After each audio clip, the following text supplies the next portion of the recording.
se postula o haber residido en ella los 2 años precedentes. Se agrupan en bloques que expresan partidos políticos o afinidad ideológica. Existen también los monobloques integrados por un solo diputado.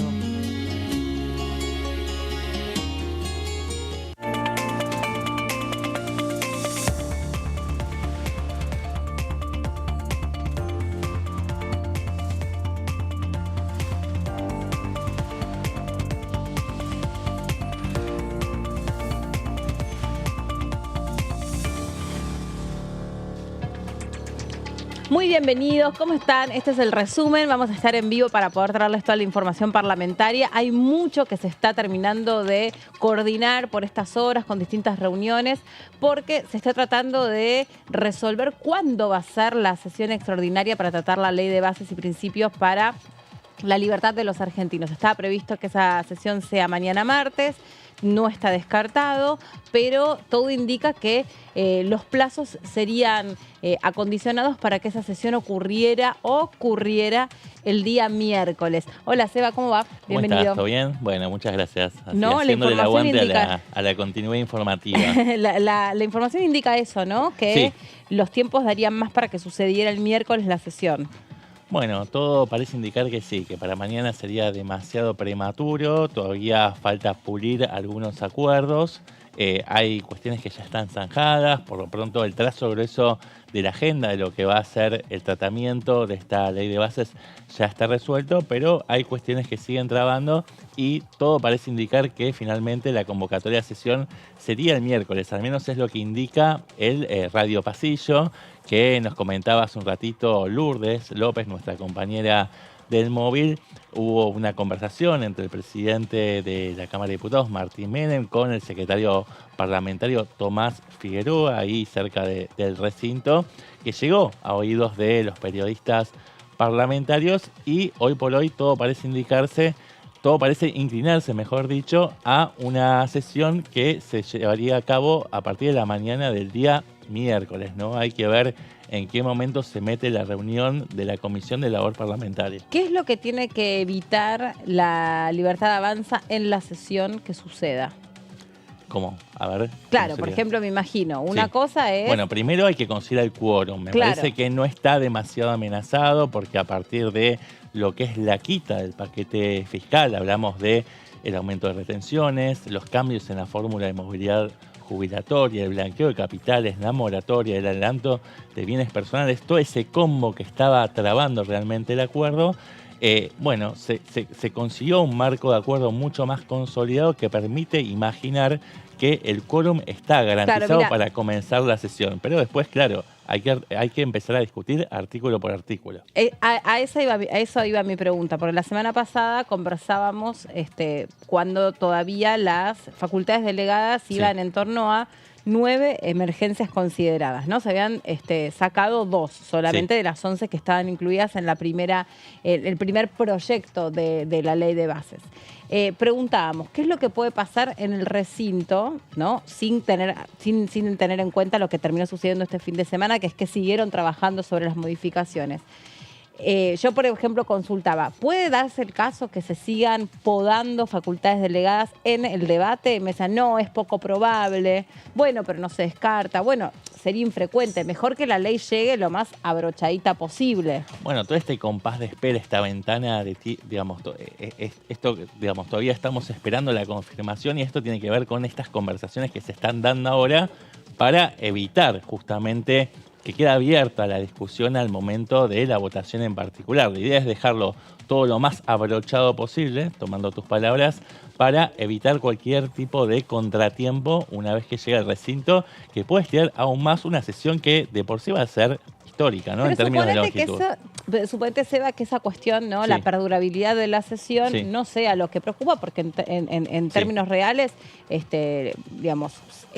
están para sesionar todo lo que haya que sesionar hasta poder sacar el texto más ajustado posible. Me imagino que por todo concepto lo que se evita es que se empantane algún artículo en particular, porque si la Libertad Avanza consensuó determinadas modificaciones, cambios, reuniones, dimes y diretes, y llega con un determinado texto al recinto, ¿bien? y ese texto se sigue debatiendo y se sigue empantanando y se sigue recortando en sesión, no es lo mismo que se retoque antes. Bueno, por eso están habiendo reuniones entre gobernadores, también estos gobernadores, muchos de ellos referenciados en el extinto Juntos por el Cambio, pero también Yariora, van a pedir conversaciones, gestiones con funcionarios del gobierno nacional. Me parece que justamente se están puliendo ahora en estas últimas horas de forma contrarreloj para poder llegar a esa convocatoria y que ya queden zanjadas esas cuestiones, evitando cualquier tipo de imponderable, ¿no? Que pueda empantanar, como decís vos, que pueda tensar ese tratamiento en particular de algún artículo que el gobierno considera importante, ¿no? Y que no quiere que se termine trabando. Bueno, 19 horas es la reunión prevista con algunos representantes de los bloques llamados dialoguistas, con gobernadores. En el CFI, ¿no? En el CFI, exactamente, que es un lugar también muy emblemático, donde oportunamente también se han dado a lo largo de la historia reuniones que dirimían cuestiones vinculadas a lo parlamentario. Tradicionalmente los gobernadores de tradición peronista, ¿no? Pero en este caso van a ser los gobernadores radicales o referenciados en Hacemos Coalición Federal. Se va a sumar también algún gobernador de provincias aliadas y también va a estar Martín Yariora, ¿no? Tratando de unificar una postura en torno a cuál va a ser el predicamento hacia los legisladores que responden a las directivas, ¿no? De estos gobernadores. Sí. Vamos a empezar a escuchar, si les parece bien en el resumen, la voz de los protagonistas, todos los diputados que han venido conversando y han venido, bueno, analizando cómo ha sido el trabajo en el plenario de comisiones y también cuáles son estos puntos por ahí más resistidos de esta ley. A ver, escuchamos. Lo que estamos pudiendo adelantarles nada más, en principio, claramente es que se está abordando cada detalle y estaríamos ya con el dictamen favorable para estar en sesión, si Dios quiere, el martes próximo. Por supuesto que uno, piensa, ¿no?, que en el medio del descontento actual de los gobernadores con el presidente Milei, yo en principio siento que se olvidan muchos de que en el 2014, aquella vez en que en ese momento era la presidente Cristina Kirchner, los presionó en principio también a los gobernadores para respaldar una ley de hidrocarburos y los amenazó de que si no acompañaban iba a tomar graves medidas y vamos a tener dificultades financieras. Y digo esto porque ninguno de los patagónicos salió tan enérgicamente a no apoyar esta situación como lo estamos viendo actualmente. Y entiendo que es un hecho, Amanda, concreto, que los argentinos en su mayoría votamos a Javier Milei para que no solamente arregle la cuestión personal que tiene que ver con la inflación, sino también la de nuestro país, que tiene que ver con nuestro déficit fiscal. Ese es un mandato inapelable que asumimos los legisladores de La Libertad Avanza y el gobierno nacional. Y que también es un hecho concreto que los representantes de la oposición van a defender o pretenden defender sus status quo, defender sus privilegios de casta. Y bueno, por supuesto que esto impide de alguna manera las reformas que nuestro presidente propone para nuestro Congreso. La palabra de la diputada Villaverde de la provincia de Río Negro, presentando esta cuestión que también ha sido expuesta, que tiene que ver con las provincias que se las denomina provincias de las zonas frías, porque tienen que hacer una fuerte demanda del consumo eléctrico y de gas para hacerle frente a las bajas temperaturas en la gran mayoría de los meses del año, y con estas modificaciones que ahora quedaron apartadas, ¿no?, del texto de la ley de bases. Es decir, se iba a hacer una marcha atrás con la ley de las zonas frías, lo que iba a tener la consecuencia... una polémica, porque en la primera revisión el gobierno había acordado con los gobernadores patagónicos la reposición justamente del artículo que garantizaba la continuidad de los subsidios para usuarios de gas residenciales en las zonas frías, ¿no? Pero, ¿qué es lo que pasó? Bueno, se firmó ese dictamen de mayoría a ciegas, si se quiere, y después la denuncia de sectores de la oposición es que fue reescrito ese dictamen de mayoría y allí se limpió, se eliminó justamente este beneficio de zona fría. Bueno, a partir de estas quejas y un combo de negociaciones donde entraron en la mesa de negociación un montón de otras cuestiones, se terminó incluyendo finalmente este beneficio para usuarios de zonas frías y con esto se bajó un poquito la espuma de la confrontación. Sí, nos contaba la semana pasada una diputada de Tierra del Fuego, de Unión por la Patria, la diputada, pero en todo caso quería decir que era de Tierra del Fuego más que el partido al que pertenece, que hoy por hoy un hogar residencial puede estar pagando unos 10.000 pesos de gas. Esta tarifa, si se eliminaban los beneficios, podía llegar a ascender a 450.000 pesos. Lo que había generado una enorme preocupación, que es un aumento sideral de las tarifas. También, salvando las distancias y más allá de las cuestiones de las zonas frías, está todo el debate por la tarifa de la luz, porque estuvo la audiencia pública y ahí las empresas que suministran la energía dicen que iban a llevar las tarifas a un aumento del 90%. Sí, además estaban pidiendo autorización para poder hacer ajustes mensuales, ¿no? Que es algo que no se venía dando hasta ahora. Bueno, esto generó mucha polémica. ¿Y qué retraso hay? ¿No? Porque también hay mucho que se comenta, por ejemplo, cuando vos le comentás cuánto pagás en promedio de la luz o del gas en la Argentina, se lo comparás a alguien que vive en Uruguay o a alguien que vive en Chile, te dicen, no, pero ustedes pagan nada. Ustedes pagan muy barato. Bueno, pero Argentina también, por otra parte, hay que decir que es un país productor de energía y también son precios relativos que hay que ponerlos en comparación con los ingresos de los argentinos y argentinas. Claro, ¿no? También. Claro. Sí, absolutamente. Cada precio va a todo su contexto, sin lugar a dudas. Pero bueno, toda esta cuestión de los gobernadores del sur, también, ya que hablábamos sobre el peso de los gobernadores, hay que recordar que también hicieron lo propio para poder hacer algunas observaciones sobre lo que está incluido para regular la actividad, para desregular en verdad la actividad pesquera. ¿Te acordás que también trajo mucha preocupación porque eso se traducía en pérdidas desde su interpretación, pérdidas de puestos de trabajo, una suerte de aprovechamiento de recursos naturales por cualquiera que quisiera venir a explorar nuestro... Sí, se estableció una suerte de liberalización de las cuotas pesqueras y eso abría la puerta a que grandes embarcaciones pertenecientes a chinas, banderas extranjeras pudieran internarse dentro del mar argentino, expoliando los recursos naturales que son inherentes al patrimonio nacional, ¿no? Bueno, esto se logró zanjar relativamente o parcialmente a partir de la eliminación de la palabra internacional, ¿no? En este artículo vinculado al régimen federal de pesca. Que ya de por sí la actividad pesquera o quienes pertenecen a la actividad pesquera vienen pidiendo algunas leyes muy específicas como la trayectoria de la pesca, ¿te acordás también? Porque, entre otras cosas, aseguran que, primero que es una actividad de la que muchas provincias tienen a su gran mayoría de coprovincianos empleados en ello, ¿no? Y que de repente hay actividades que son, provincias que son netamente pesqueras. Tierra del Fuego es una de ellas, trabajan muchísimo. Sí, o es una de las actividades principales, ¿no? Hablamos de Chubut, por ejemplo, Santa Cruz. Bueno, no, Neuquén y Río Negro diría que no, pero Chubut, Santa Cruz. Claro, pero también tiene más actividad fruto-hortícola, Río Negro y Neuquén. O más que fruto y hortícola, más la manzana principalmente, más allá de las actividades turísticas, que es una industria muy, muy importante. Pero bueno, a lo largo de todo este tiempo, contando el derrotero que tuvo esta ley de bases, se empezó a trabajar alrededor de 630 artículos más o menos. Sí, si querés te doy la precisión, 664 artículos había sido la propuesta original del gobierno. Después eso se fue desmalezando a partir de la presentación de, ¿te acordás? El famoso semáforo.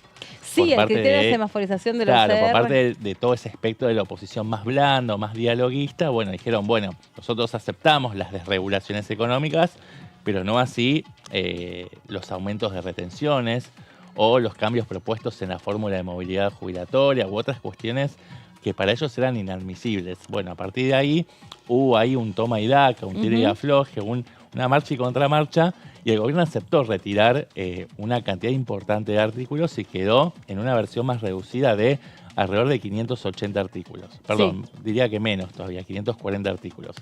Bueno, pero eso no terminó de conformar ni a los gobernadores ni a estos bloques de la oposición intermedia, y una advertencia concreta al ministro de Interior, Guillermo Francos, de que en esta versión, claro, estaban los votos para iniciar la sesión, incluso para votar en general la ley, pero después se iban a hacer un montón de mutilaciones, de amputaciones de artículos, que el resultado final iba a ser muy diferente al que el gobierno pretendía, y eso iba a terminar siendo interpretado por la opinión pública en general, incluso por las fuerzas políticas, como una derrota para el gobierno. Entonces, frente a ese panorama, frente a ese precipicio al cual se estaba asomando el gobierno, finalmente hubo una apelación al pragmatismo, con inteligencia, por supuesto, para retirar ese paquete fiscal, que no fue lo único que se retiró, ¿no? También, por ejemplo, se retiró el financiamiento privado para campañas electorales. Sí. Bueno. Ahora, si te parece, y ese es un tema interesante para hablar, porque cuando uno dice, bueno, se dejó aparte todo lo que tiene que ver con la reforma electoral, bueno, no todo, no todo. Algunos temas quedan dentro de este texto final de la ley de bases. Quiero que sigamos escuchando la palabra de la diputada Villaverde, porque siguió analizando cuál ha sido el resultado del debate en el plenario de esta ley de bases y puntos de partida. Se ha tomado nota y de hecho se ha intervenido en cada uno de los puntos que sean necesario corregir para poder abordar a la mejor ley. Ahora, lo que es innegociable es que nosotros tenemos que ajustar para lograr el déficit cero, que es tan importante para que el país no produzca su debacle. Entonces entendemos que vamos a apoyar, y vamos obviamente como diputada de La Libertad Avanza, estoy de acuerdo en que se tome nota, se corrija, pero que no pierda la sustancia la ley de base y el principio de punto de partida de nuestra libertad. Que no se pierda de vista la sustancia de la ley de bases. Ahora, la sustancia, ahí lo explicaba la diputada Villaverde, de alguna manera fue atravesada, porque tiene que ver con el equilibrio fiscal. Y, entre otras cosas, este ministro de Economía, con este equipo económico, con un presidente que además es economista, entiende que la sustancia, o sea, el camino, el recorrido que esta ley tiene que hacer es a través de las retenciones, a través de eliminar exenciones especiales o regímenes especiales de exportación, eliminar la mayor cantidad de trabas a algunas actividades y otras desregularlas por completo o revisarlas y a otras cargarlas con impuestos. Sí. Si vos tocas todo ese paquete fiscal, ¿qué pasa después? Bueno, hay un cálculo fiscal. Si uno suma todas estas cuestiones sumadas a la reversión de ganancias, ¿no? Tengamos en cuenta que el gobierno tenía pensado originalmente volver al piso de ganancias de 1.250.000 pesos brutos para un trabajador soltero. Bueno, con eso iba, por supuesto, a recuperar recaudación. También en el proyecto de ley de bases y puntos de partida estaban estipulados recortes de partidas para la cultura, para la ciencia, que finalmente fueron revertidos a raíz de todo el sistema de presiones que iba a atravesar el gobierno. Y bueno, en función de eso, la idea, finalmente quedó más comprometido este objetivo de equilibrio fiscal, y hay un cálculo que, sumando esto, lo que decía, la reversión de ganancias, sumado a lo que se pierde en términos de recaudación por el no aumento de retenciones, sumado a lo que el Estado deja de ahorrar por la suspensión de la fórmula de movilidad jubilatoria, es un 2,2% en carga fiscal respecto del Producto Bruto Interno, ¿no? Es un 2,2%. Y bueno, eso que se pierde hay que compensarlo por otro lado. Entonces, la gran pregunta que todos y todas nos hacemos en este momento es cómo se compensa esos recursos que el Estado está resignando, ¿no? ¿De dónde van a salir y cómo? Y también te pregunto, porque es bastante elocuente lo que estás diciendo. Ahí la oposición dialoguista, ¿no? Estos bloques que están expresando, que quieren acompañar la ley, pero que les preocupa puntualmente estas dos situaciones, la de las retenciones y la de la fórmula jubilatoria. ¿Han acercado una contrapropuesta para decir, bueno, nosotros entendemos que acá sí se puede seguir tributando o nos interesa este camino para evitar que es el que más lesiona la actividad de nuestras provincias? Hasta donde yo sé, no hay propuestas concretas como por lo menos para tratarlo en este momento. Sí hay un compromiso de generar un cambio, de generar las condiciones y darle al gobierno las herramientas para que pueda llevar adelante su plan económico, pero no está materializado concretamente en un instrumento puntual. Déjame, Seba, que saludemos a nuestra próxima invitada.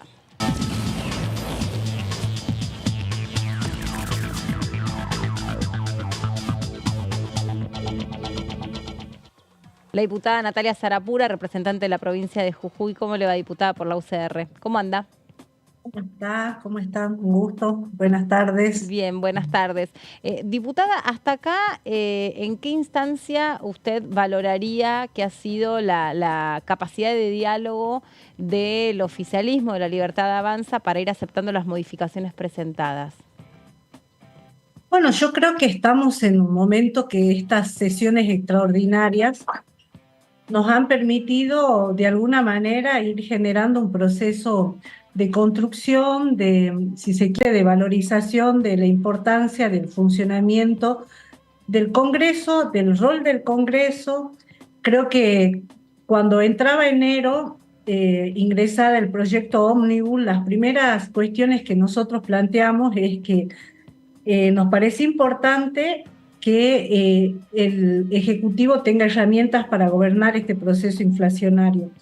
Pero también decíamos con mucha claridad que nos preocupaba que la propuesta que nos habían enviado tocaba muchos ámbitos, no solo referido a la economía o a lo fiscal, tributario, sino que avanzaba sobre lo ambiental, avanzaba sobre el vínculo con las provincias. Tenía un capítulo de capital humano, donde teníamos desde el cambio de la ley Micaela, como también el programa 1000 días. Tenemos un capítulo de cultura, un capítulo de seguridad y justicia. Es decir, la propuesta tocaba derechos constitucionales, tocaba la relación con las provincias, cambiaba el sistema electoral. Y bueno, nosotros hemos planteado siempre la necesidad de que el gobierno vaya priorizando aquellas decisiones y aquel marco que necesite para dar gobierno a la situación económica. También hemos sido de la fuerza política que ha planteado la necesidad de dar participación, y así hemos tenido sesiones a la sociedad civil, nos han permitido escuchar a la sociedad civil, sí, y porque ya veníamos en el bloque de la Unión Cívica Radical recibiendo a todas las cámaras, a los distintos sectores. A nosotros nos tocó desde recibir a la Cámara que representa todos los actores vinculados a la industria farmacéutica, a las cámaras agroindustriales, al Centro Azucarero Argentino, a los vinculados a la industria del tabaco. Nos tocó vincularnos con las instituciones que trabajan el régimen de propiedad intelectual colectiva. Nos tocó vincularnos con todos los actores de la cultura. Nos tocó vincularnos con la Red Federal de Aplicación de la Ley Salud Mental. Nos tocó vincularnos con trabajadores y trabajadoras del INADI. Es decir, en el bloque hemos hecho una escucha permanente sobre la preocupación de los distintos sectores. Hemos sido generadores de la reflexión de que sean escuchados en las comisiones, en esas sesiones conjuntas de la comisión, y así ha sido, y de alguna manera eso nos ha permitido. Yo creo que tanto los diputados de la Libertad Avanza, en esta dinámica de que también muchos de ellos son nuevos en la representatividad pública y en su rol legislativo, han ido generando, digamos, un grado de apertura a estos planteos que tienen que ver con una mejor calidad institucional de la vida democrática. Nosotros también hemos sido siempre los que hemos llamado a la reflexión de la necesidad de tener un marco de respeto. Nos ha preocupado siempre las acusaciones mediáticas que se hacen sobre el rol de los legisladores, las acusaciones que se ha hecho sobre el Congreso, y siempre hemos pedido seriedad, responsabilidad a la hora de gobernar y también de ejercer la representatividad pública, ¿no? Sí, y le pregunto, ¿qué cree que va a pasar y en todo caso cómo se va a traducir toda esta situación que usted bien expuso, que ocurrió en el plenario, a la hora de debatir artículo por artículo? ¿Se va a seguir, desde su punto de vista, podando o reconversando algunos puntos de esta ley? Primero, yo pienso de que el Congreso siempre ha funcionado como un espacio de concertación y de construcción de acuerdos. Segundo, creo que el trabajo que se ha hecho de alguna manera es ir sincerando el debate. y sincerando la situación. Es decir, realmente en la ley ómnibus había aspectos que no eran de una emergencia, que no venían a abordar la situación urgente que tenemos los argentinos y las argentinas, que tienen que ver con el proceso inflacionario que castiga a los que menos tienen con una dureza mayor.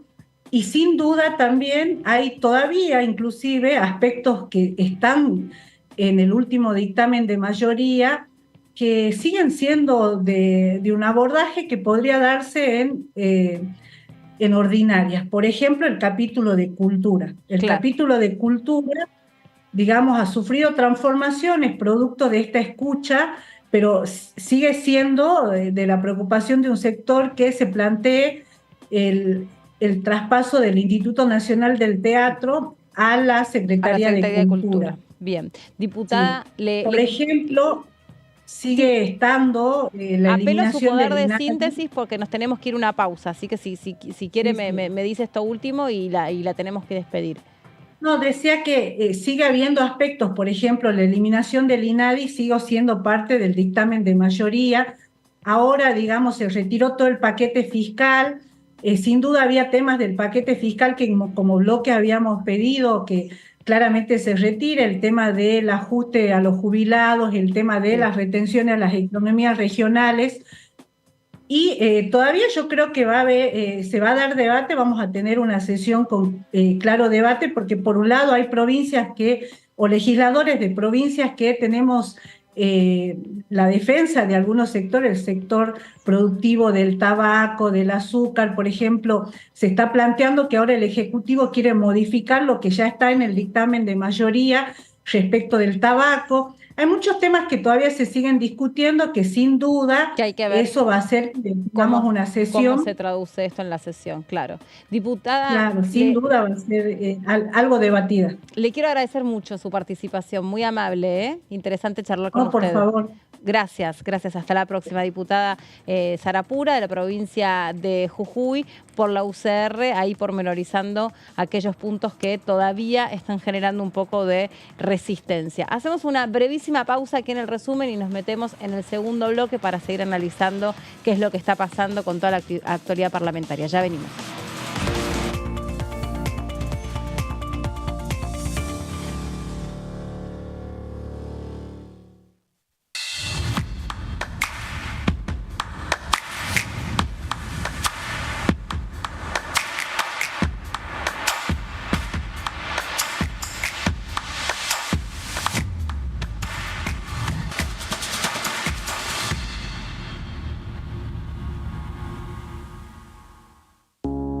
Las sesiones son el espacio donde los diputados debaten proyectos de ley para su aprobación, modificación o desaprobación. En una misma sesión se pueden tratar varios proyectos de ley. Desde el 1 de marzo, cuando el presidente las inaugura, se desarrolla el periodo de sesiones ordinarias. Entre el 1 de diciembre y el 28 de febrero se extiende el periodo de sesiones extraordinarias que solo pueden ser realizadas a pedido del presidente de la Nación. En el recinto, el bloque oficialista se dispone a la derecha del presidente de la Cámara, el bloque opositor mayoritario a la izquierda y en el centro los bloques con menos cantidad de integrantes. En el tratamiento, en general, los diputados tienen 7 minutos y los jefes de bloque entre 20 y 12 minutos conforme al número de legisladores que representen. La sesión es dirigida por el presidente de la Cámara de Diputados, que administra el uso de la palabra y las distintas instancias del funcionamiento. A la izquierda del presidente está el secretario administrativo, a la derecha el secretario parlamentario y debajo de él están los taquígrafos, que registran cada uno de los testimonios.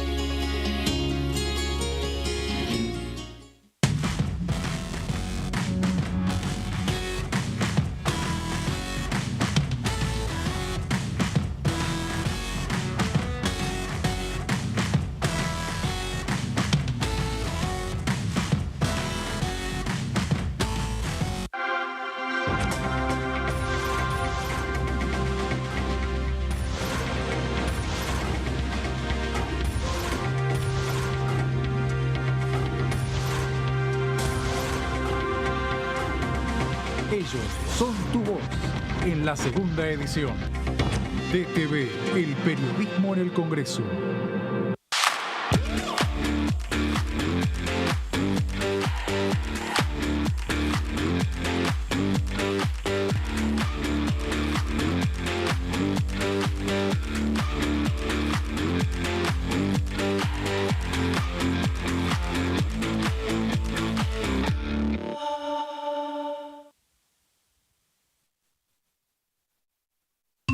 diferencia hay entre la Cámara de Diputados y la Cámara de Senadores?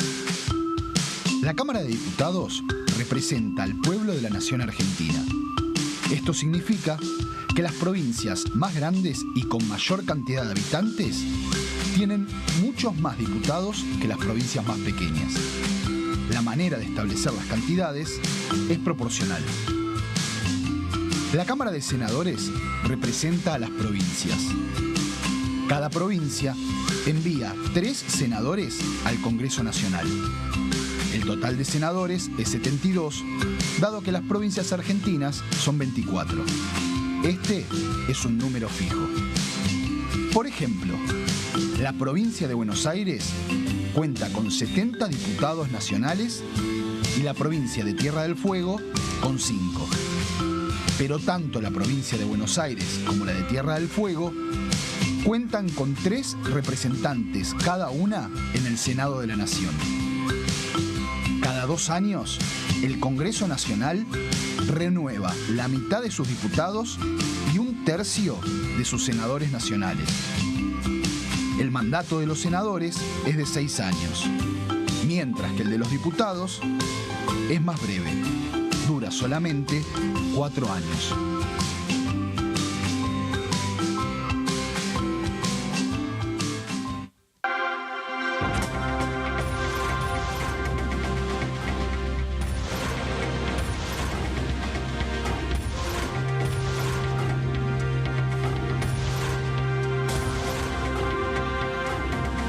Ellos son tu voz en la segunda edición. TTV, el periodismo en el Congreso.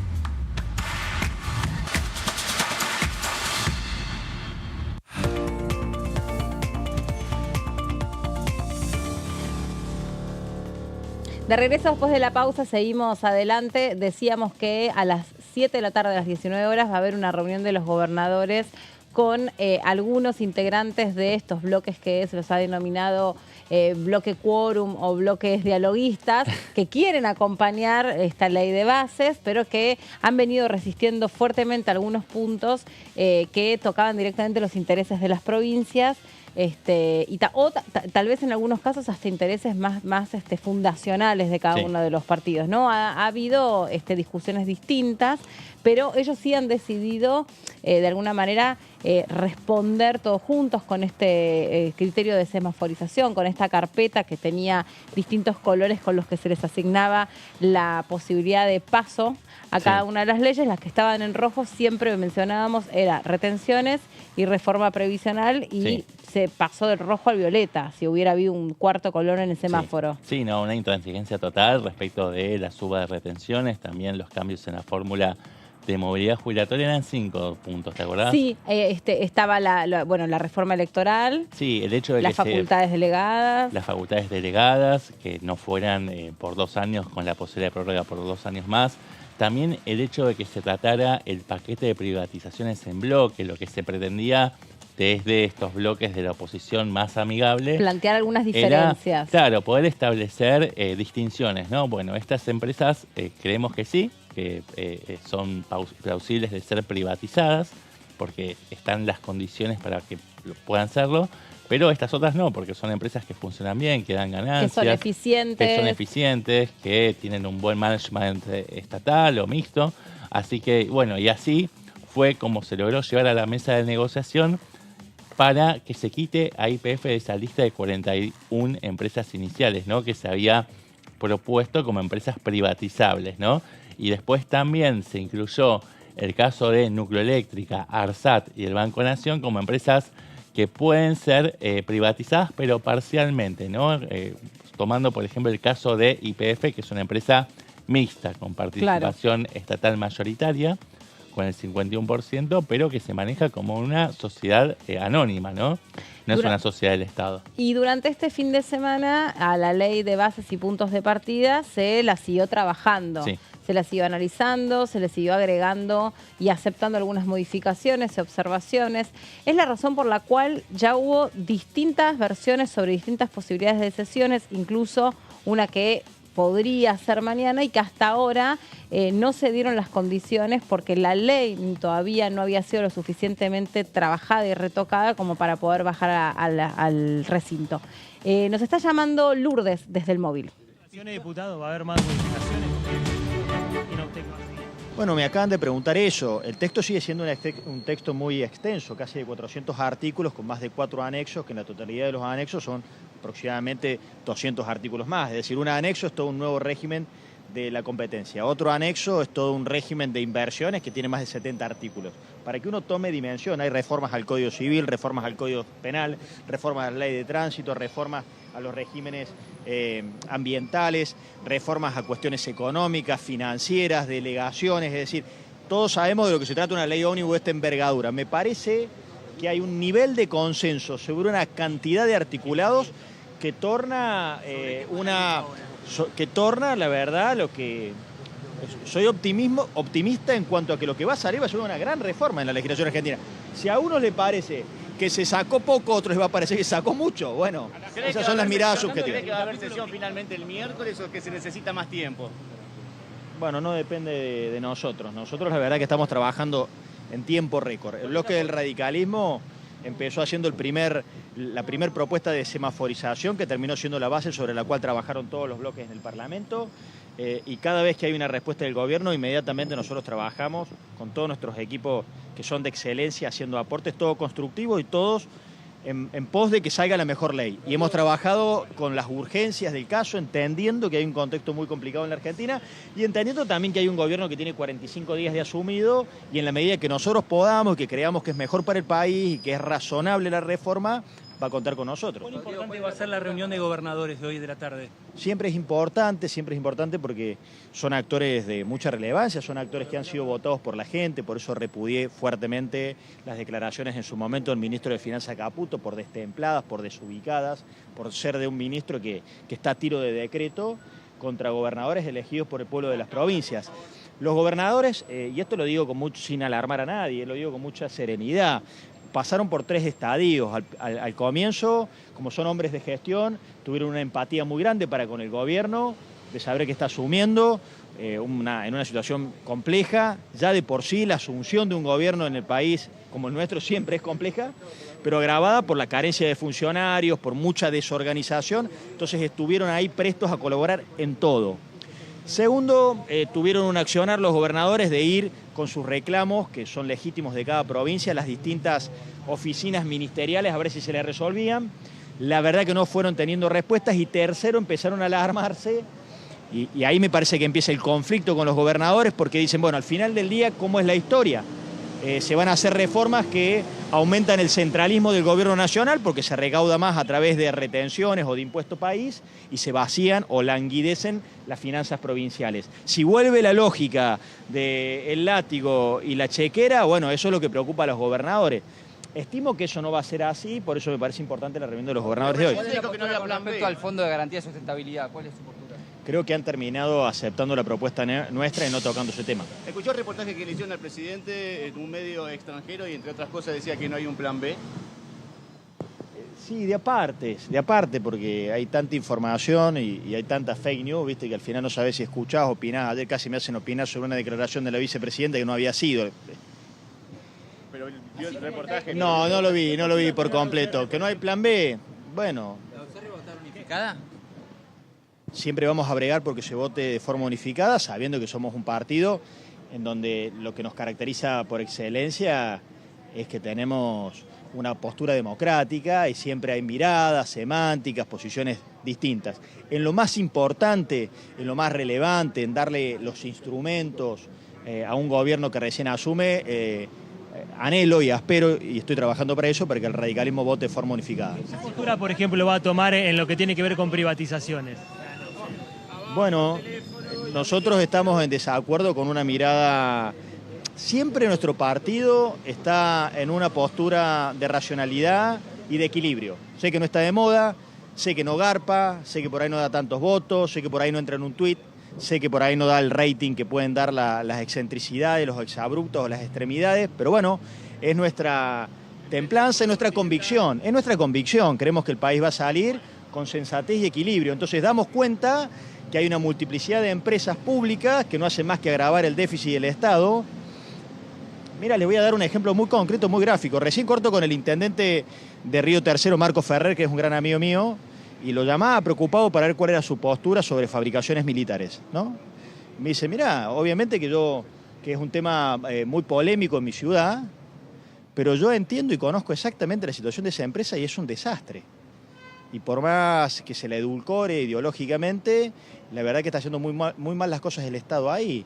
Entonces, con privatizaciones, obviamente que hay posturas, tenemos con absoluta claridad que no se puede avanzar en una privatización del Banco Nación, que no se puede avanzar no habría razones por las cuales avanzar otra vez en este zigzagueo pendular del país. Bueno, ahí está la palabra del diputado de Loredo, algunas cosas que estaba tomando nota, que además es el jefe del bloque del UCR, que entre otras cosas dice que el radicalismo querría él o está trabajando en el sentido de que vote de una manera unificada. Calificó, digamos, cuál ha sido el derrotero de los gobernadores de cara a esta ley, lo puso en un criterio de una tríada, ¿no?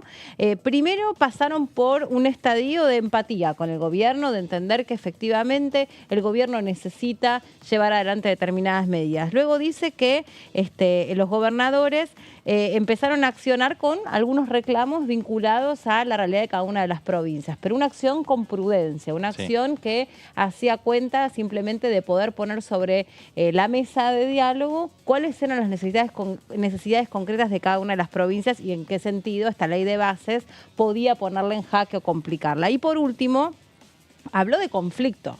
Dice, se alarmaron por la aparición de una actitud centralista del gobierno nacional que esperan, o los gobernadores se pusieron a poner, digamos, el ojo en que no vuelva la lógica de la billetera y el látigo y la billetera. Sí, eso tiene más que ver con el tema de las retenciones, ¿no? Donde el gobierno al principio no daba el brazo a torcer y finalmente, bueno, hicieron cuentas, se dieron cuenta que se iban a enfrentar un escenario de revés y finalmente pusieron las barbas en remojo y dieron marcha atrás, ¿no? Con esa cuestión que va a ser trabajada en otra instancia. No alcanzó a dar respuestas sobre, qué significa que el presidente Milei haya dicho en una entrevista a otro medio que no había un plan B que no contuviera las modificaciones que se pretenden hacer en esta ley de bases, y estuvo prudente de Loredo en ese sentido, porque bueno, yo no la escuché completamente, no sé en qué contexto hizo esas declaraciones. Hoy por hoy medio raro porque... Es una cuestión semántica, lo que está a la vista es que es el plan A pero reformulado, ¿no? Claro. Y no es un plan tan, digamos, no se va a poder llevar a cabo el plan tan ambicioso como pretendía el gobierno. Hubo una serie de concesiones y hubo negociaciones, por más que el gobierno intente disimularlo, pero hubo negociaciones a partir de el cálculo de que no estaban las voluntades para poder llevar adelante todas las iniciativas que se querían llevar adelante. Y por último, habló de este criterio de semaforización, dice que fue una autoría de la UCR al que luego se plegaron los otros bloques dialoguistas, Hacemos y el PRO, y que para ellos, en el tema concretamente de privatizaciones, no se pueden poner a todas las empresas en la misma bolsa y que ellos resistirían, por ejemplo, la privatización del Banco Nación, entre otras, y ahí, bueno, ya volvimos al piso, así que... Y también dijo que va a trabajar para unificar la postura de la UCR en general, ¿no?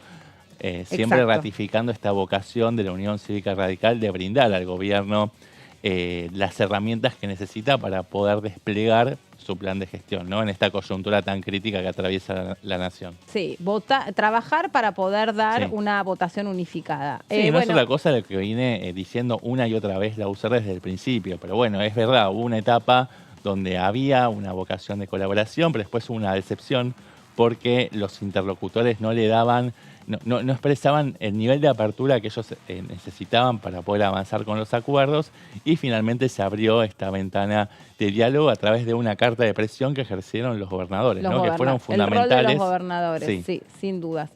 Vamos a seguir adelante, Seba, con esta información que resumiste en placas, con las modificaciones que hace que se hayan retirado varios artículos de la ley. Sí, es un poco lo que veníamos hablando antes de cuáles son las principales medidas del paquete fiscal, ¿no? que fueron apartadas y que eran realmente obstáculos para poder seguir adelante en este plan del gobierno para tener esta media sanción de la ley de bases y puntos de partida en este periodo de sesiones extraordinarias.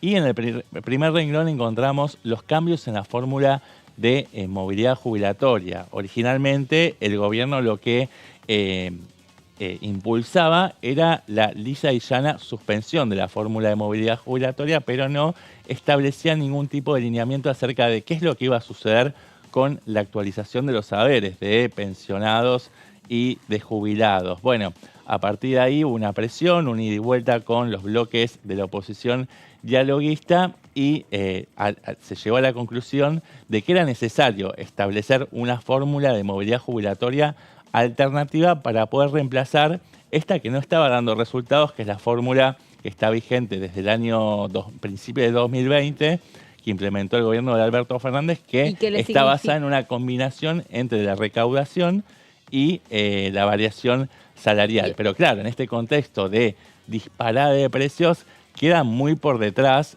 los saberes respecto de los cambios en el nivel de precios. Claro, que se le reconoce una pérdida significativa al poder adquisitivo de los jubilados y que esa fórmula no ha alcanzado a ser lo suficientemente buena como para poder recuperar esos saberes. Sí, de hecho no fue una fórmula eficiente en todo este tiempo. Los jubilados y jubiladas siguieron perdiendo poder adquisitivo durante los años anteriores.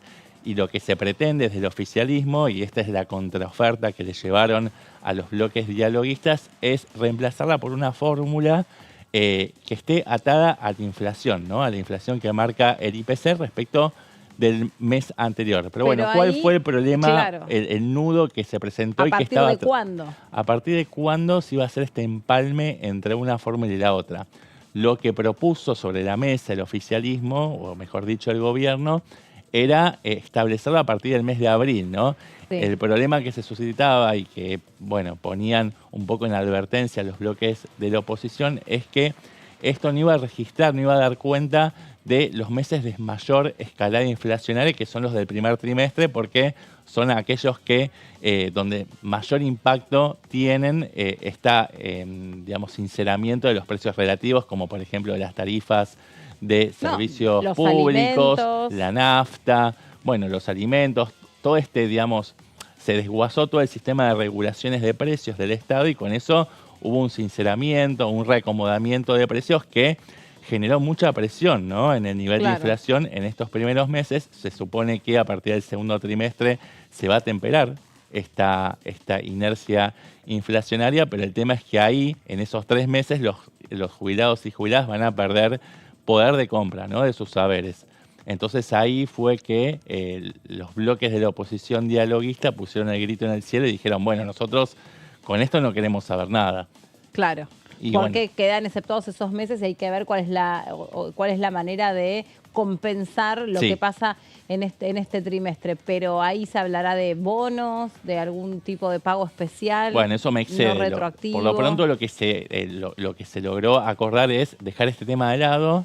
Mientras tanto va a seguir rigiendo la fórmula actual, la que está vigente del gobierno anterior, y se va a trabajar, pero con mayor tiempo y mayor serenidad, en una nueva fórmula más parecida a la que había en tiempos de Mauricio Macri, pero con tiempo, ¿no? Lo vamos a ver a partir del mes de marzo. Pero es un tema que habitualmente es de muchísima sensibilidad y de hecho, por ejemplo, muchas veces Lilita Carrió dijo que que este tema, el de la movilidad jubilatoria, es la que había crispado o tensado o casi arruinado la relación con Mauricio Macri cuando ella le puso un parate a la fórmula que él quería imponer, que fue, bueno, que derivó en incidentes aquí en la puerta del Congreso. Sí, ahora parece repetirse la misma historia, bloques como Hacemos Coalición Federal, en la cual participa la coalición cívica, están diciendo, Nicolás Massot lo ha dicho, no queremos que los jubilados y jubiladas sean el pato de la boda, que sean la variable de ajuste de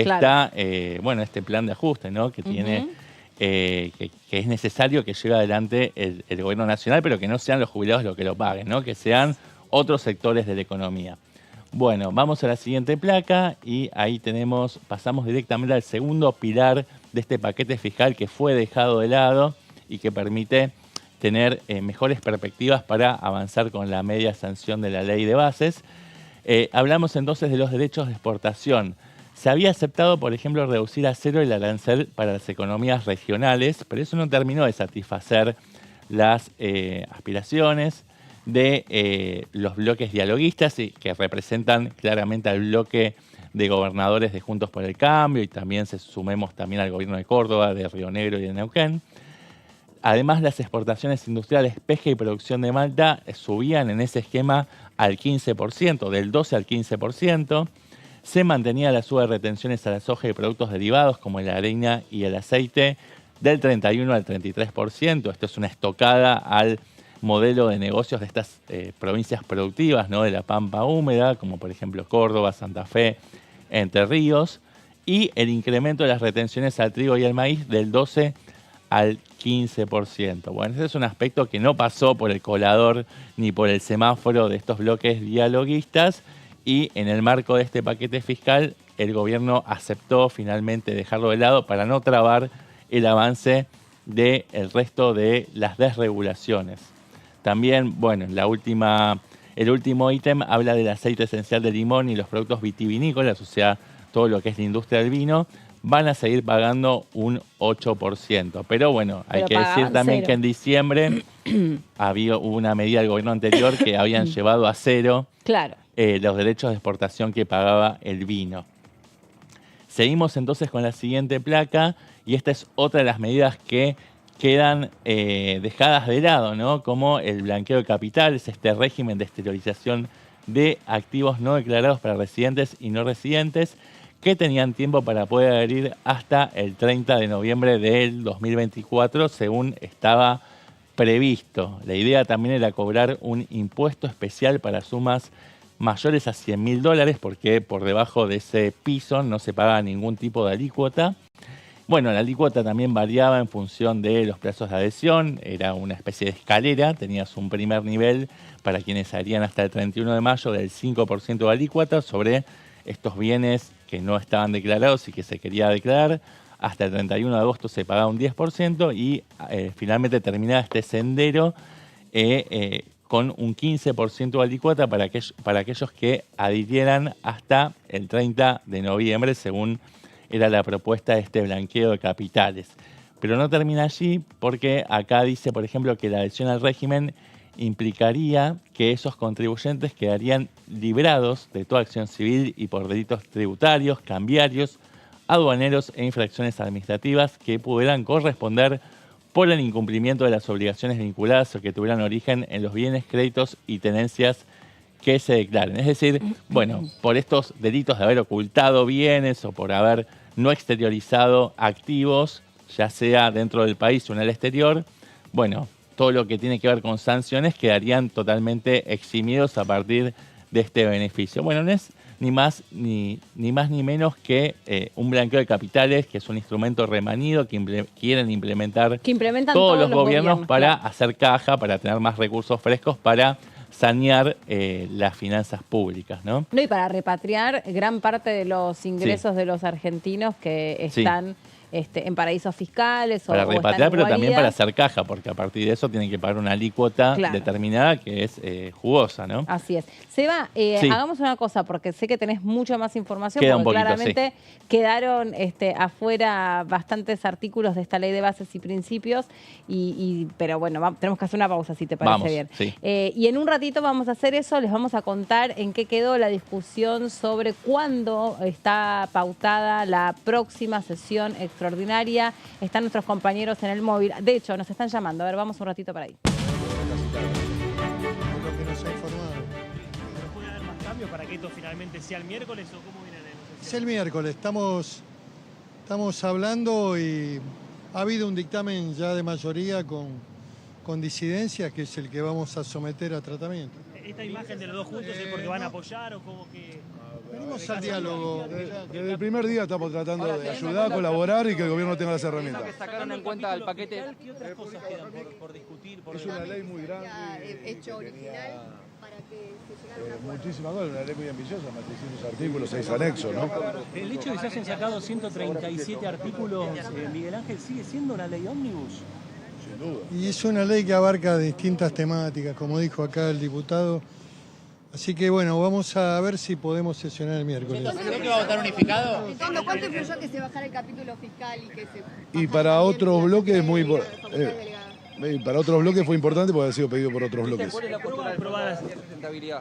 Ahora vamos a ver cómo queda en el último proyecto. ¿El PRO aprueba cómo viene la ley? Nosotros vamos a acompañarle todas las herramientas del gobierno. ¿El bloque vota unificado? ¿Va a votar unificado? Bueno, ahí estaba Meli, la palabra de Pichetto. A ver. Las disidencias son los que estamos trabajando. Sobre las disidencias. Las disidencias son lo que estamos estamos trabajando. Exactamente, es lo que dijo Ritondo. Disculpen la desprolijidad, pero básicamente lo que hicieron Pichetto y Ritondo es ingresar y hablar uno cada uno las declaraciones que podrían ir haciendo, porque le hacían consultas algunos a Pichetto, algunos a Ritondo, y era como que escuchábamos al mismo tiempo a los dos. En estéreo. Pero pudimos sacar algunas conclusiones. Se lo notó un tanto más seguro de la sesión especial del miércoles a Pichetto, que dijo sí va a ser el miércoles, estamos esperando para votar el miércoles. Y Ritondo, por su parte, lo que más importante nos dejó esta entrevista fue justamente que dijo que el PRO va a acompañar en la mayoría del paquete que salga por parte de lo que se va a estar poniendo en debate y sobre todo lo que se va a tratar el miércoles en la sesión especial en el recinto. Ya vamos a volver con Gonza en el móvil. Gran trabajo de nuestros compañeros ahí, trayéndonos todo lo que está sucediendo en este mismo momento. Pausa muy cortita y actualizamos toda la información.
Ellos son tu voz en la primera edición.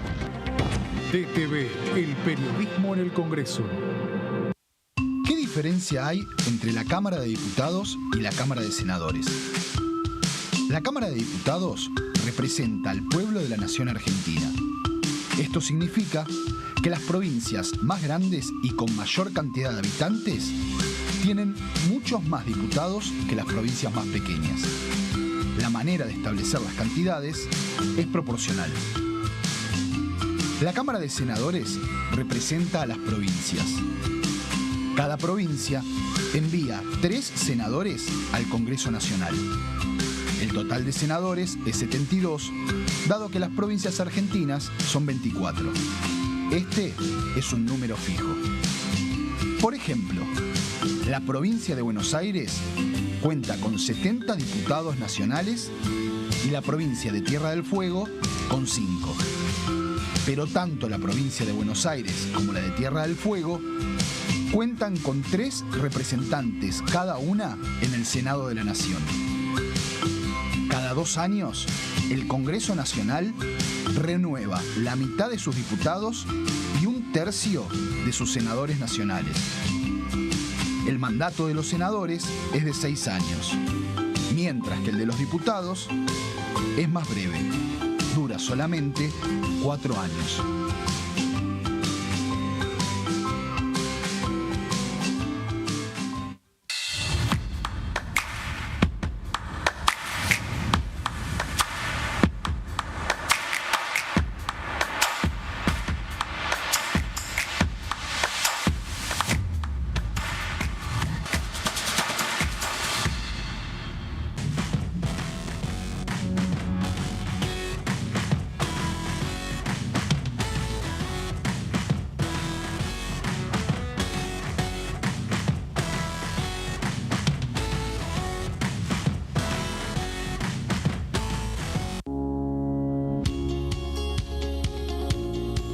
La Cámara de Diputados tiene 257 miembros.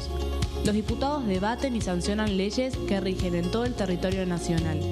Algunas de las más importantes son el presupuesto de gastos generales del Estado, el Código Civil, el Código Penal, la forma en que se rige el trabajo, las jubilaciones, entre tantas otras.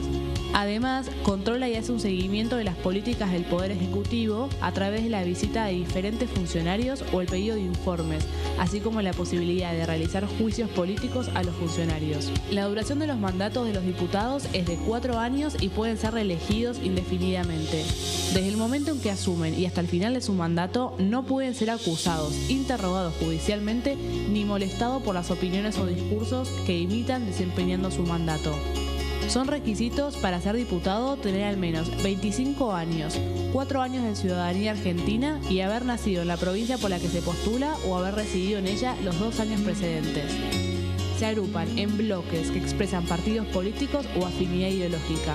Existen también los monobloques integrados por un solo diputado.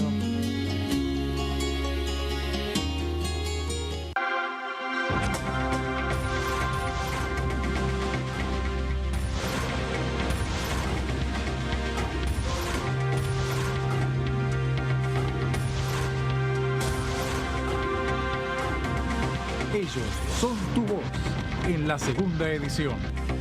DTV, el periodismo en el Congreso.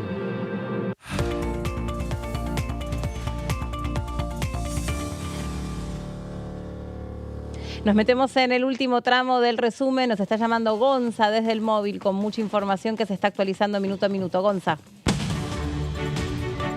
Por lo que sabemos es no hay sesión mañana martes porque no están los votos para acompañar esta ley.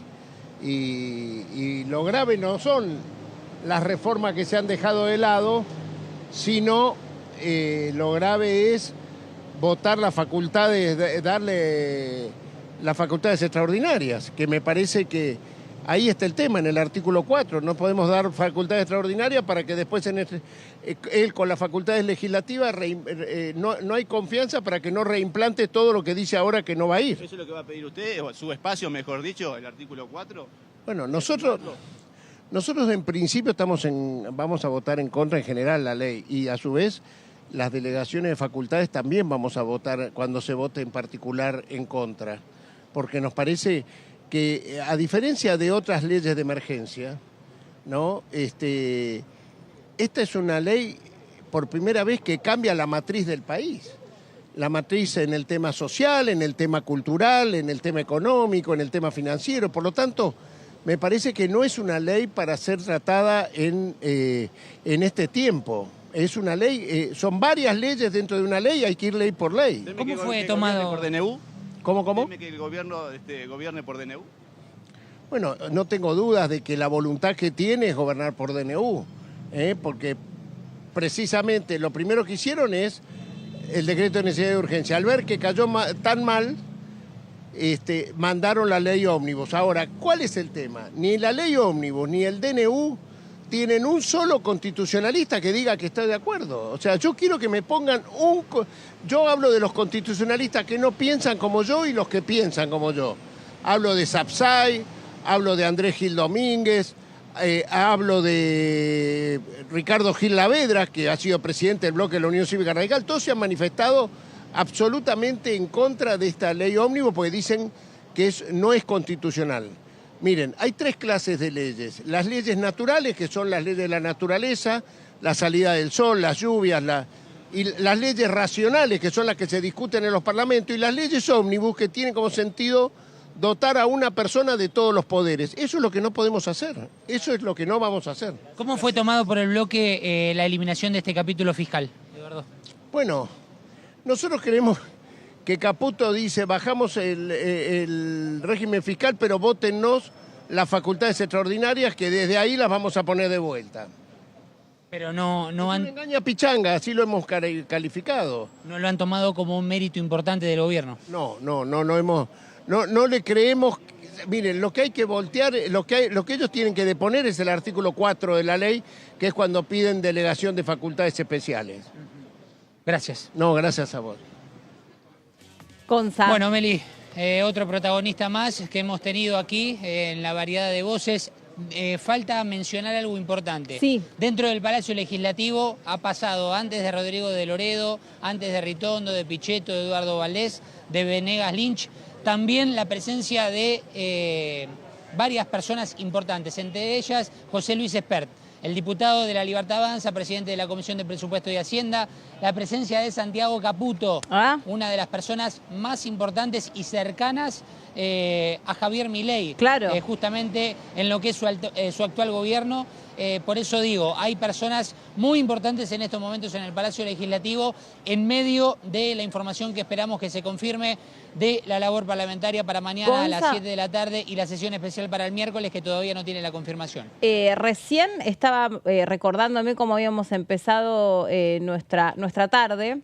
Y vos decías algo, no se descarta que los jefes de bloque, las voces más exponenciales de cada uno de los sectores políticos tengan una suerte de labor parlamentaria sin ser labor parlamentaria. Me parece que algo de todo esto que estás diciendo es lo que se está cumpliendo. Hemos visto a los responsables de los principales partidos pasar por allí, algunos haciendo declaraciones, otros no.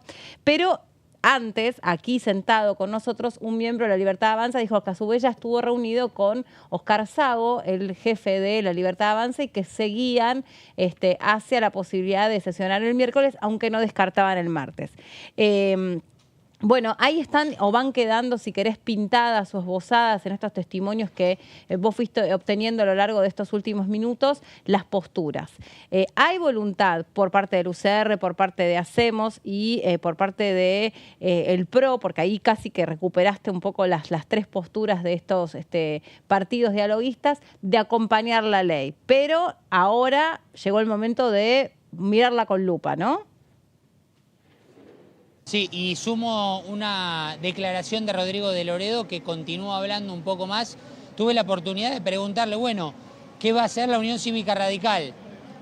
Hoy en día, en estos momentos, en estas condiciones, con estas modificaciones, si se van a ubicar en sus bancas a discutir esta ley en caso de que haya sesión especial. Y Rodrigo de Loredo dijo clarito, estamos trabajando en eso. Eso fue lo que dijo respecto a cómo viene todas las negociaciones, entendiendo, y esto es además información que pude recoger hoy temprano, la Unión Cívica Radical tuvo una reunión importante hoy, más temprano, en donde lógicamente, y como todos los bloques deben hacerlo, deben juntar una postura genérica, más allá de que entendemos que hay distintas posturas, como en todos los bloques, también han tenido que reunirse hoy para delinear un poco qué es lo que van a hacer de cara a la posible sesión de lo que entendemos será el miércoles. Máxima actividad allí por la puerta por la que te encontrás vos, Gonza, de movimiento de diputados que van entrando y que van anticipando en qué tono, ¿no? En qué clave se van a dar estas reuniones. Digo, también la predisposición de hablar frente a los periodistas habla que efectivamente el tono ha bajado un poco, hay mayor apertura al diálogo. De caso contrario, no sería el caso, me parece que en general parasen para conversar con vos. Por último, de lo que recién declaró periodísticamente el diputado Eduardo Valdés, es para nosotros la eliminación del capítulo fiscal, que es la pregunta que le hiciste vos, es una engaña pichanga. Me quedo con esa declaración. Sí, lo que queríamos... Sí, es que en realidad lo que... A ver, la noticia del viernes a última hora fue la conferencia de Luis Caputo, el ministro de Economía, hablando sobre la eliminación de este capítulo fiscal, que se resume en una frase, pero que dentro de esta frase hay muchos pedidos por parte de muchos bloques en toda esta discusión, en este debate que hubo de 7 reuniones plenarias entre las comisiones de Presupuesto y Hacienda, Asuntos Constitucionales y Legislación General. Digo, por eso valía la pena consultar, bueno, cómo han tomado este mérito, este pedido, esta solicitud, esto de ablandar la postura y decir, bueno, cedo en este capítulo que tanto han pedido. Bueno, por parte del diputado Eduardo Valdés lo que dijo, no sé si habló en referencia de Unión por la Patria completa, pero sí en su postura que no le parecía tan meritorio como sí aparentaba, al menos en el análisis periodístico que podemos hacer. Gonza, tenés prioridad, nos llamás cualquier información. Dale, Meli, será un placer, aquí estaremos firmes.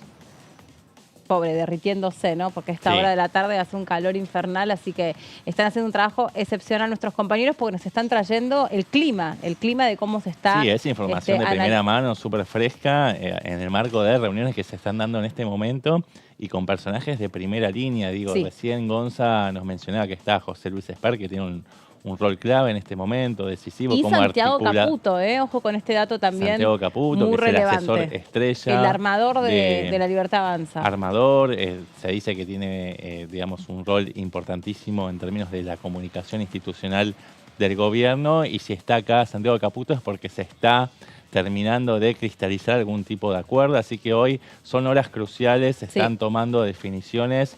Y de un momento a otro podemos esperar entonces la convocatoria a esta sesión que podría llevarse a cabo el día miércoles, Meli. Vamos a decirlo así, hasta acá esta información que vos trajiste resumido en placas habla de los artículos que quedaron afuera por ahora de la ley de bases, porque no podríamos descartar que otros artículos vayan quedando afuera. Sí, de pero hecho, muchos, estos son los temas que yo venía punteando, pero la verdad es que hay muchos otros temas sobre los cuales se están avanzando. Por ejemplo, se eliminó la palabra disolución del artículo que permitía justamente la disolución del Inca. Hipotética, no, de organismos descentralizados como el INTA o el CONICET, también universidades nacionales y también empresas públicas. Digo, se quitó esta palabra, ahora se va a someter en todo caso a un proceso de privatización, pero no la disolución lisa y llana, también la cuestión que hacíamos referencia de zona fría, también la liquidación de los fondos de garantía de sustentabilidad. Recién lo comentaba Rodrigo de Loredo en el móvil, que haría, se haría un lado esa cuestión, o en todo caso no podrían ser transferidos esos activos al Tesoro, habida cuenta de que podrían ser embargados. O sea, hay todo un abanico de cuestiones que se están amasando y que abren las puertas a que se pueda llegar a un acuerdo más integral y que finalmente todos estos bloques de la oposición intermedia terminen levantando la mano, ¿no? Para darle esta media sanción.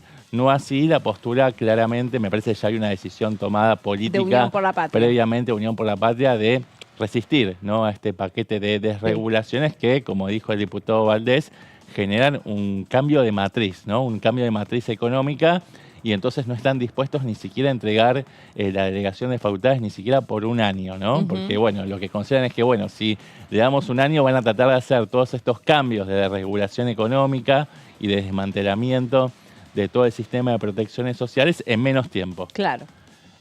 Así que, bueno, tiene su lógica también la postura histórica, ¿no?, de Unión por la Patria, mientras que tenemos bloques que están dispuestos a dar una mano a este nuevo gobierno.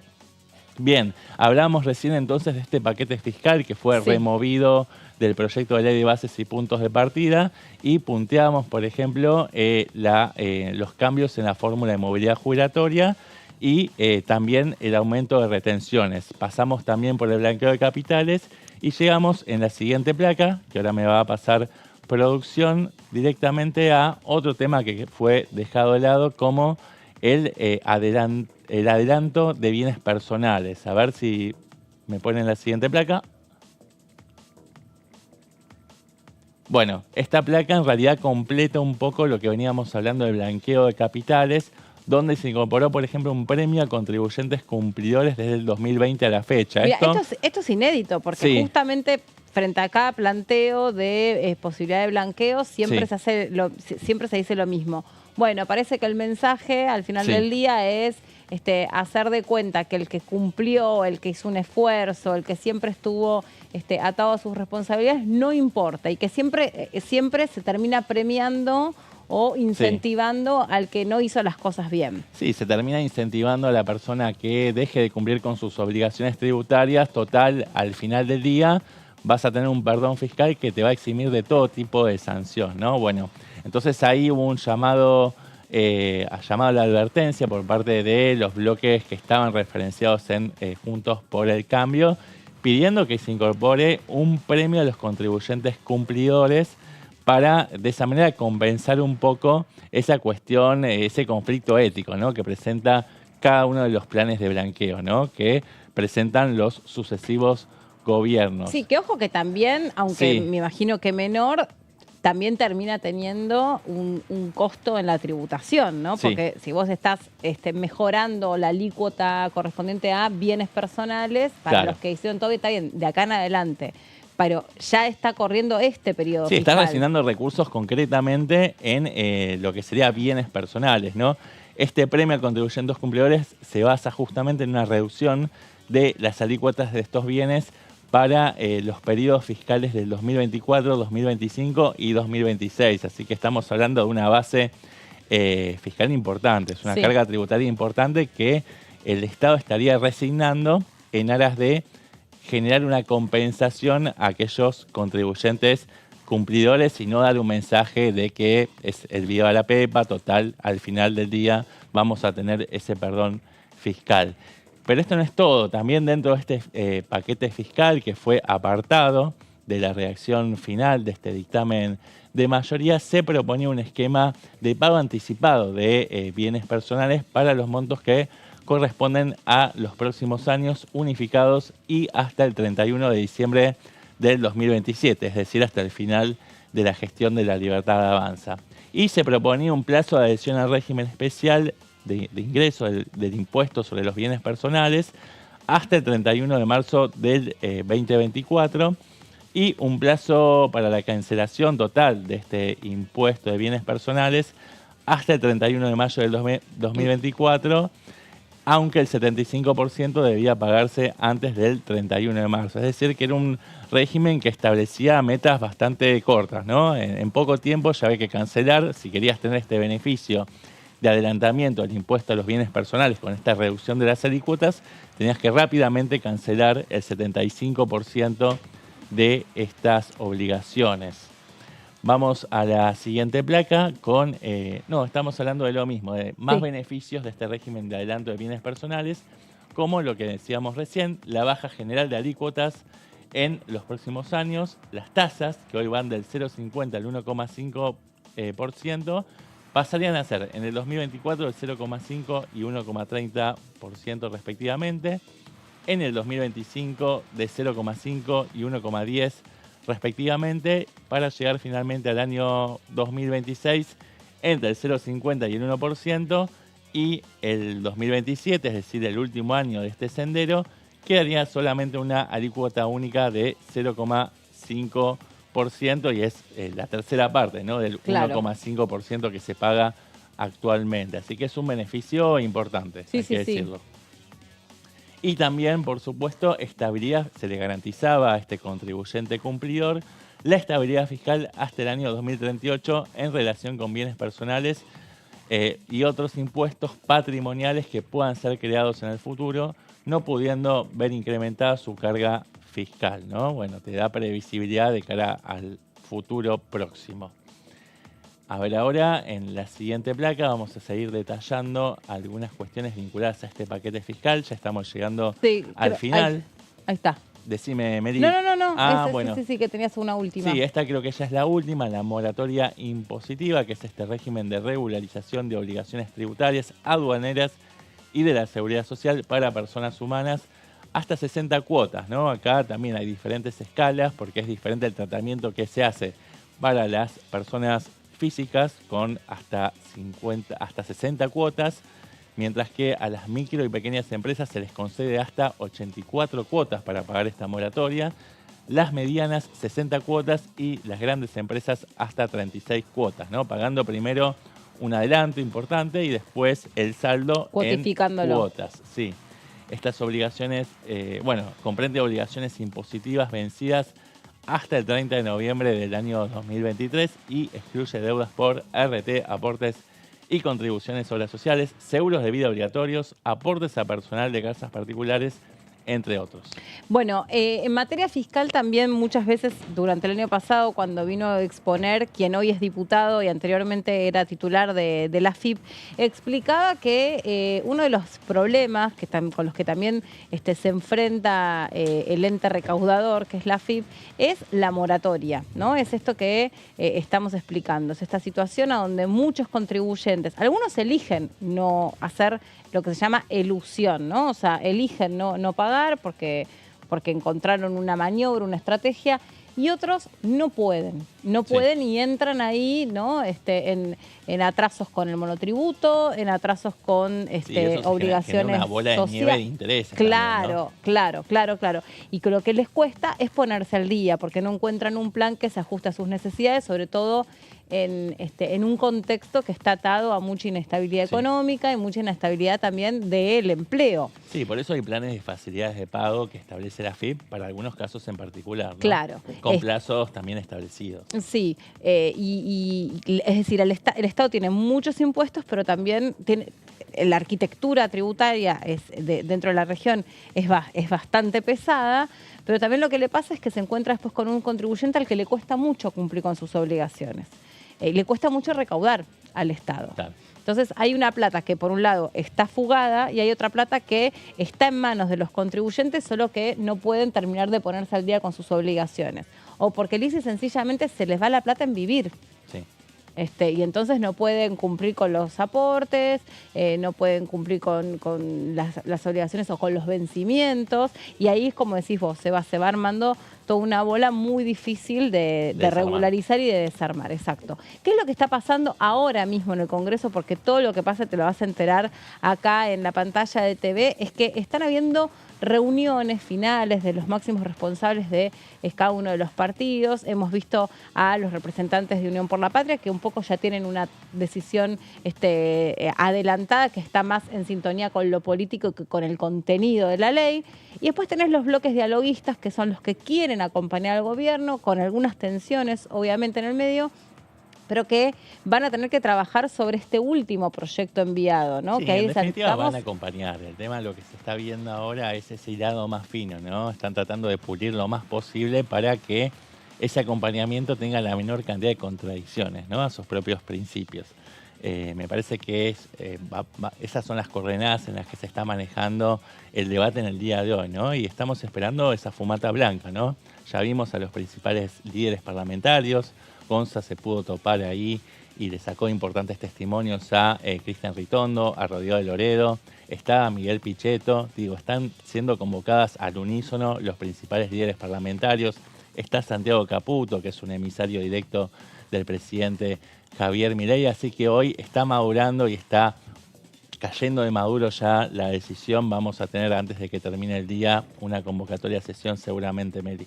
Sí, que ya probablemente no sea mañana, como estaba previsto, sino que eso tenga lugar el último día de este mes de enero, lo que también ha prolongado un poco los plazos, porque de no haber sido porque se prorrogaba un poquito más, 15 días más el periodo extraordinario, hubiera quedado todo mucho más ajustado. Es una ley que, independientemente de la cantidad de artículos finales que termine conteniendo, es una ley muy abarcativa, muy amplia, que obviamente requiere un trabajo para los diputados. Sí, muy difícil de analizar y de desmenuzar, por eso tanto tiempo, ¿no? Por eso estas reuniones interminables.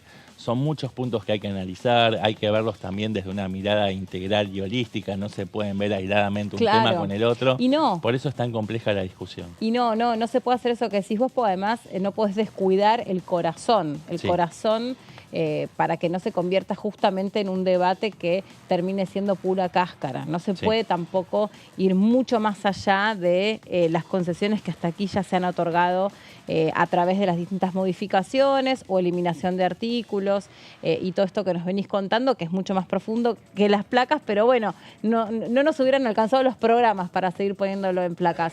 Bueno, ahí está Gonza trabajando en el móvil en un lugar estratégico, con lo cual les decía, cualquier noticia, cualquier información, cualquier declaración importante va a pasar sí o sí por los micrófonos de DTV. Seba, gracias por haberme hecho compañía, por habernos acompañado en el resumen y quédense porque el Congreso está que arde y no lo digo solamente por los grados que están haciendo afuera, sino porque realmente hay mucha información y es verdaderamente vertiginoso el ritmo con el que están sucediendo todas las noticias. Vamos a esperar a ver cuándo finalmente tenemos sesión y nos reencontramos en próximos horarios. Nosotros. Yo me quedo prendido a la pantalla de TV. Pero es una muy buena decisión. Y ustedes espero que también lo mismo, que se queden aquí porque ya llega Amanda para seguir adelante con la transmisión. Y nos reencontramos nosotros mañana a las 13 horas en la segunda edición. Que estén muy bien y que pasen una linda tarde. Chau.